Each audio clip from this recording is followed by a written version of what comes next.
So here I have a bucket of slabs. Let's go through and see what's in there.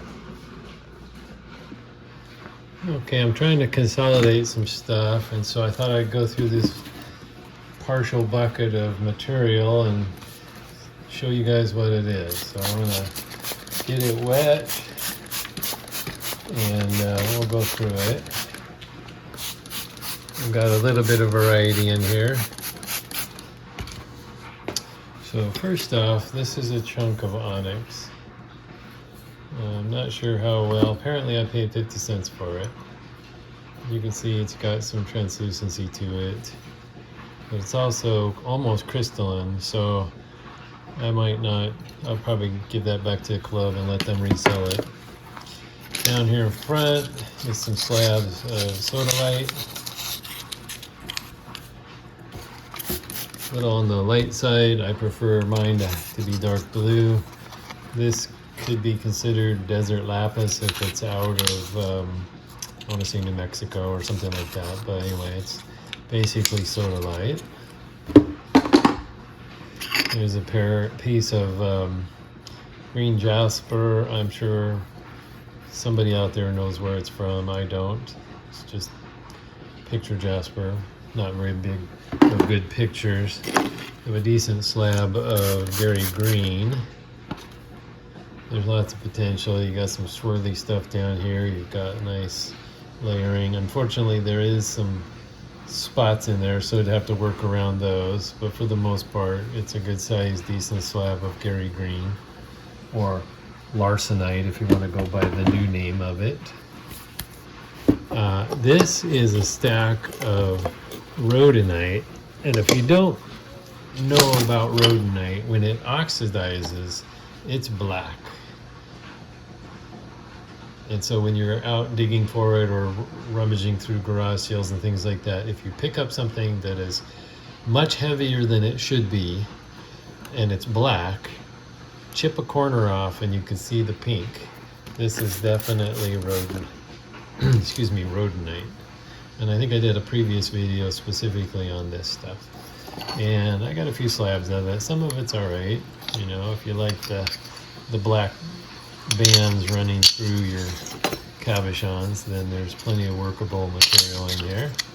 This is not from the same chunk, but it is also rhodonite. And a couple more pieces here. This one has a price tag on it, so apparently I bought it for $1.50. So that's rhodonite. Now this in the middle here is some higher end sunset jasper, which you can't get anymore. And when it has the purple in there, it's definitely on the high end side. Or if it has the lavender like this piece did, and I was able to get some slabs off of it. So this is probably actually, well, these, unfortunately I cut that one a little thin, but I can still do stuff with it. And this is competition grade material.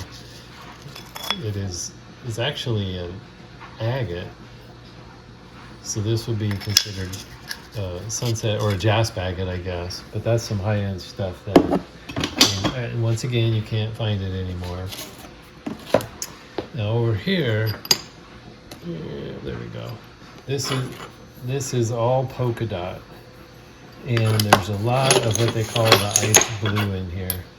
I was hoping to get some blue cabochons, and of course there's spots all over the place. And so I went there before the place shut down and bought a few pounds of it, we'll say. And back when it was only $3 a pound. And I got a bunch of different pieces. Some of them are big. This one's not much blue in it. Not sure if I'll retain that or not, but that's a decision for later. And I think the same thing. This is not much of the blue, but it's a decent sized chunk. And it's got spots running through it. And then we get back into the more of the ice blue, which is what I like about this stuff.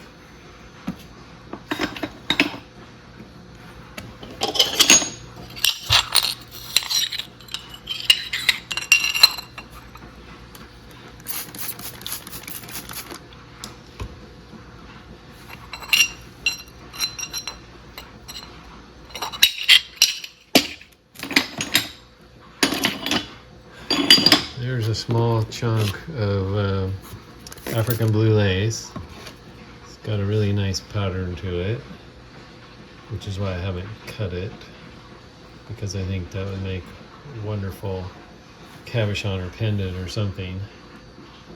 Obviously too thick, but that can be cut down easily with my slab grabber. In fact, I think I'm going to cut that out.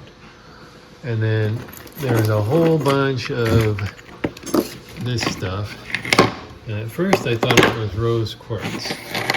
Then I remember one of the times I was at Richardson's, I bought what they call lavender quartz, and that's why this has more of a purplish hue to it than the typical rose quartz.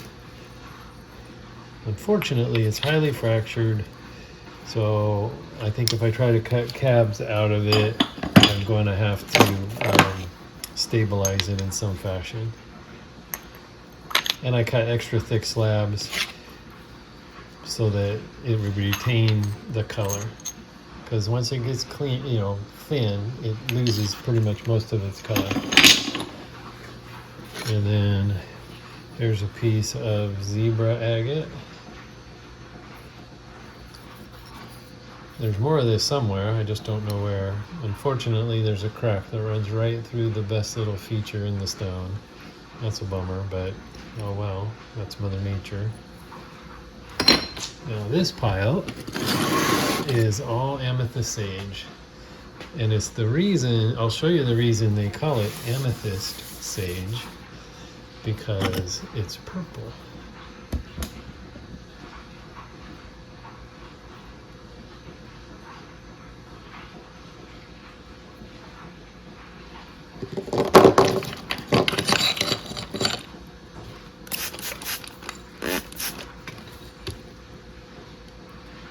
I don't know if you can see the purple tint in there or not, but there's some for sure. That's where it gets its name. Now this one, this is just the brown with the dendrites in it, which will still make a nice cabochon.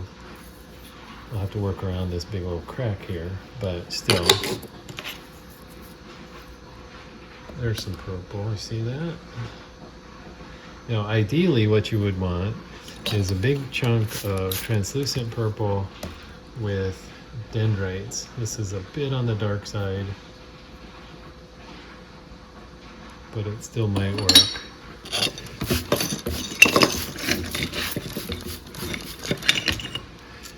And you can tell a lot of these are from the same chunk or pair of chunks.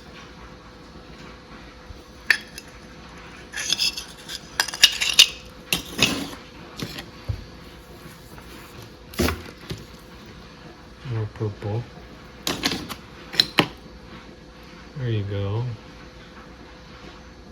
Yeah, if only there was like a big old dendrite right in the middle, that'd be awesome.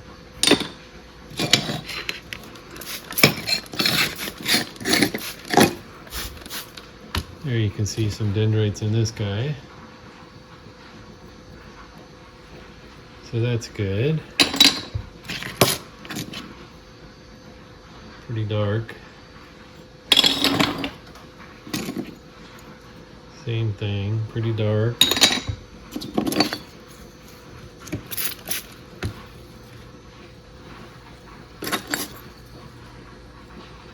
There's a little bit of something there, possibility.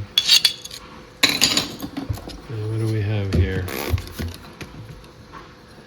Same chunk, same kind of scenario.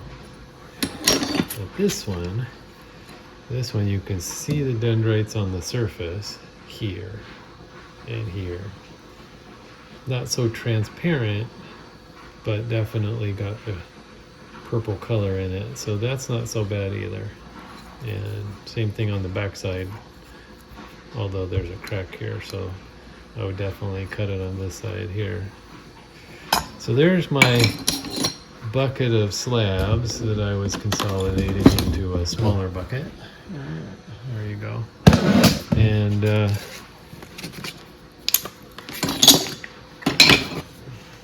now I have a little bit more space.